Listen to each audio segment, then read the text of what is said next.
A wealthy man tried to trade a Rolex for a bag of rice, but the shop owner looked down on him. そんなの何の役に立つの？ The man thought he hadn't offered enough, so he pulled out the keys to his Maserati and ended up being kicked out. ごめんなさいよ。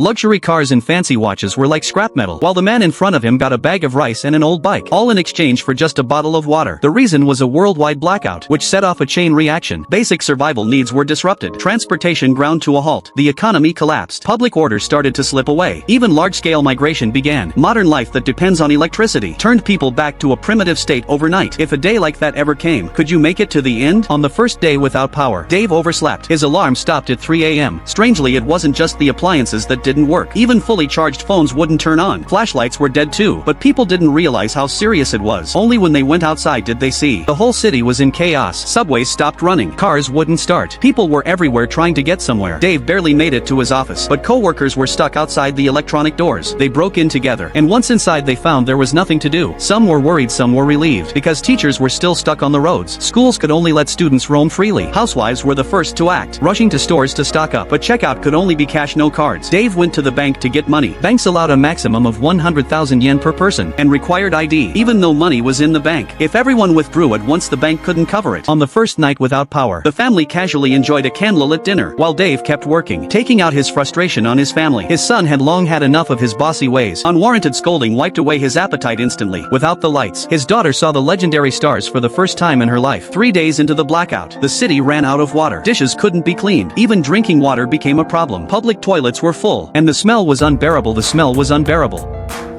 On the 7th day without power, the streets were completely empty. Shelves in supermarkets were stripped bare. Dave's workplace was closed. His boss planned to take his wife and daughter back to their hometown for safety, while Dave thought it was a bit of an overreaction. いいバカなこと。大丈夫に決まってんだろ。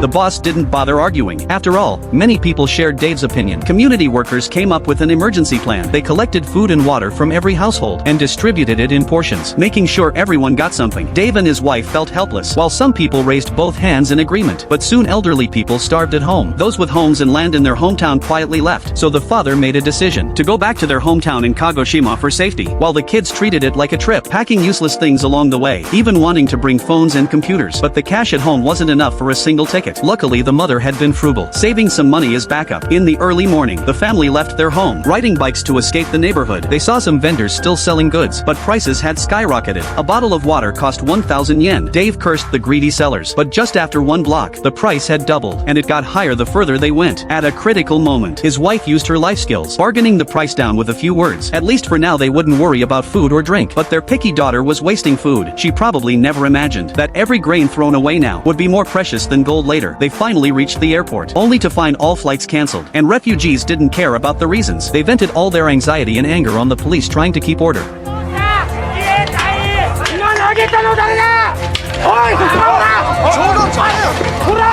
When disaster sweeps everything away, social order gradually collapses. The law becomes ineffective, leaving only human instinct to survive. After dark, Dave took his family to a hotel. Though it was still open, the cost was higher than a 5-star hotel. As the head of the family, Dave made an even crazier decision.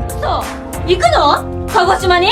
自転車で？ The straight line distance from Tokyo to Kagoshima is about 1,000 kilometers. By road it's over 1,300 kilometers. And although biking was possible but in such extraordinary times, the journey was bound to be full of uncertainties. The next day they split up. The siblings went to a bookstore to buy a map, but the store was empty. All the maps had been snapped up. They only found a kid's mini-map. It seemed leaving the city was the choice for most people. Meanwhile, Dave spotted an old bike in front of a rice shop and successfully traded a bottle of water for it. Everything was ready. The family set off with full confidence, but the kid's map led them off course. こんなじゃちょっとわかんないよ。 Father's harsh scolding made the son feel unfairly treated. The daughter stopped whenever she faced a problem. At a critical moment it was the mother who had an idea. Walking along the highway would prevent getting lost. The highway was crowded with people. Everyone had their own way of fleeing. Some pulled carts, some used skateboards or rollerblades, but most people had to walk. Compared to them, Dave's family was lucky. They rode faster under envious eyes. But every rest stop had no supplies left. What remained wouldn't last 2 days. So when passersby asked for water, Dave had to refuse. Late at night, his son was awakened by a noise. Someone was stealing water, and his son had noticed. He quickly got up to chase. 何やってんだよ。捕まえろよ。お前。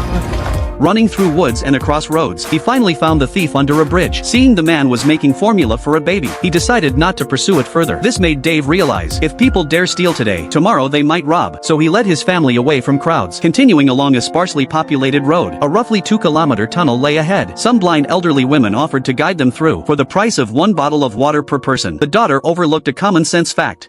でしょ？一本道じゃん。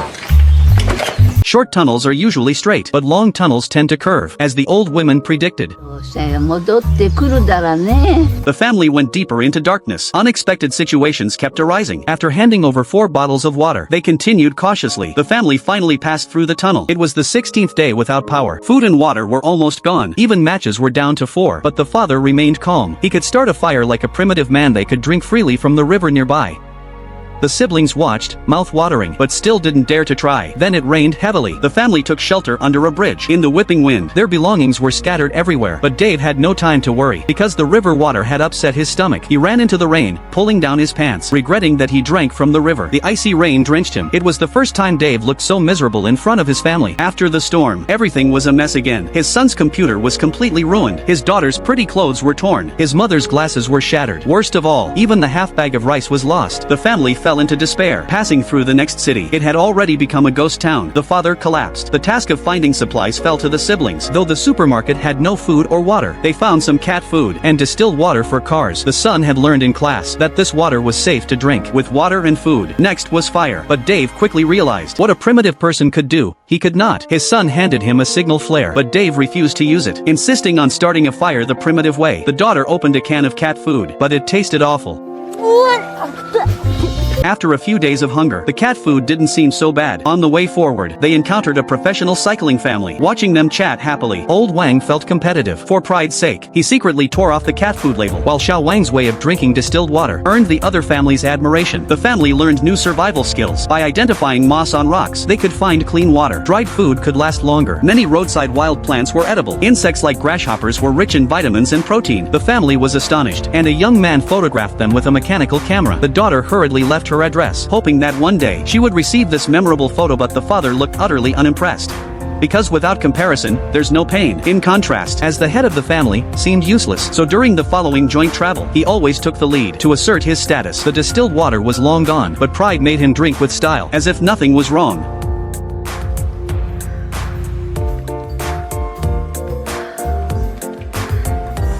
At a fork in the road, the two families chose different directions. Dave had heard Osaka had power, so he ignored their warnings and rushed into Osaka with his family full of hope, only to find it was a lie. It was even more desolate than Tokyo. お父さん言ったよね。自転車は大阪までって言ったよね。 His daughter's fragile emotions completely collapsed, blaming her father's incompetence without restraint. Even his son started complaining, saying he only knew how to throw tantrums and boast. At the crucial moment, the mother stepped in to defend him. いい加減にしなさい。そんなこととっくに分かってるでしょ。お父さんはそういう人なんだから。 Dave was grateful his wife understood him, but something felt off. After all these years, his towering image at home like an emperor was all due to his wife's silent tolerance. Things turned around. A restaurant appeared ahead, full of seafood of all kinds. It turned out to be an ocean park, now converted into a seafood restaurant. Refugees were sharing the marine life inside. Dave and his family hurried to line up, but they didn't even get a sip of hot soup. Dave suddenly knelt to the ground, begging someone to give his two kids some food, but nothing was available. Even hitting his head would do no good. Yet Dave's kneeling tightly bound the family's hearts together. It was now the 67th day of the blackout. They could barely survive on mountain water and wild vegetables, but they were already at the point of eating anything. Old Wang didn't even spare the roadside caterpillars. Just as he was about to eat, they suddenly heard pigs squealing. The family immediately perked up, starting a frantic chase in the wild. But they had eaten pork without ever catching a pig. They couldn't catch it. In the end, Dave and the old sow fell into a ditch. Fortunately, the pig was dead, and they were alive. But facing a dead pig, they had no idea what to do. The old man was the owner of a nearby farm. Because the electric fence had failed, all the pigs ran away, and he confiscated the prey old Wang's family had worked so hard to catch, taking them back to his own farm. There was well water ready to drink anytime, and abundant meals. But while eating, the daughter couldn't help but cry.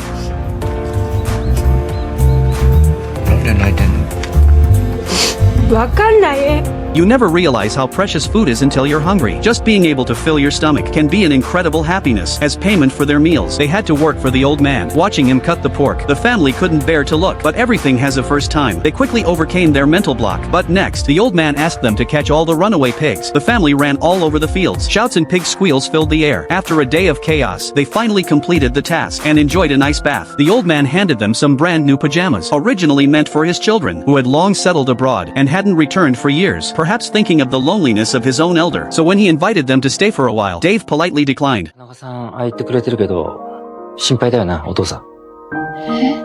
At parting, the old man gave them a basket full of smoked meat and reluctantly watched them leave. The blackout didn't affect the old man's life too much, but the loneliness left after the family left was a void his peaceful life couldn't fill. The old man's situation strengthened Dave's family's resolve to return home, but they hadn't gone far. A wide river blocked their path. Turns out the old map hadn't marked it clearly. Dave didn't complain like before. He walked to the river, picked up some wood floating nearby, and started building a raft by hand. With the whole family's effort, they quickly made a simple wooden raft and successfully got their backpacks across the river. Then Dave and his son went back to get the bikes. Heavy rain started, and the river became rapid. At the moment the raft broke, the bike fell into the river. The son quickly swam to the other side, forgetting that his father couldn't swim, and he sank along with the bike. The family chased along the shore, but couldn't find him. After the rain stopped, the son only found his father's wig. The harsh reality was right in front of them, and they had no choice but to continue their journey with heavy hearts. The mother was in a daze, silent all the way, and lost her appetite. A pet dog appeared behind them. Looking harmless at first glance, the daughter forgot her hunger and teased the dog with the pork she was holding. In a blink of an eye, the dog snatched a large piece of pork the daughter could never have imagined. Her overflowing sympathy would put the family in danger. The dog called its companions. They lunged viciously at the mother, snatching the pork from the backpack. The mother accidentally fell down the slope, fracturing her lower leg. While the dogs were busy eating, the three quietly escaped. But after finishing the food, the dogs followed again. Dropping the food could mean starvation. Protecting it could get them mauled. As the family faced this dilemma, a steam train suddenly appeared. The dogs scattered in fear. The three were saved. It wasn't until the doctor asked about their ordeal that they remembered their father. Grief spread like a flood. Little did they know, Dave had just been carried downstream by the river. He wasn't dead. He walked along the road for a long time, seeing no one. He leaned against a tractor, ready to die. In despair, a train came into view, and Dave couldn't shout a single word with all his strength. Then he suddenly remembered. He still had something he once overlooked. A plume of thick smoke rose. The wife on the train spotted the fire. She looked closely. It was her husband, the one she couldn't see clearly before. The family was reunited. The wife wanted to keep the wig as a memento, but it went back to its owner. Dave tossed it out the window. After a life-or-death ordeal, he no longer valued superficial things. When the train passed through a tunnel, the experienced old man closed the window in time. Most people didn't realize it, and coughed uncontrollably from the smoke. The carriage filled with smoke and laughter. The refugee journey now had a few moments of unexpected color.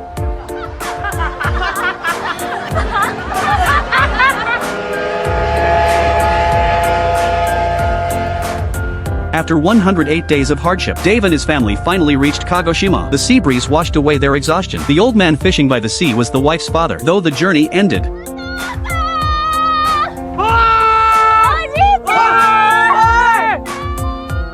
The power was still out. 3 years passed in the blink of an eye. Dave and his son returned home fully loaded once again. The daughter and villagers had learned to weave. The mother tended to the vegetables in the fields daily. They worked from sunrise to sunset, enjoying a comfort they had never known before. But one day, suddenly, Dave was woken by a voice etched deep in his bones. He followed the sound. It was the alarm clock stored in the warehouse. Before he could figure it out,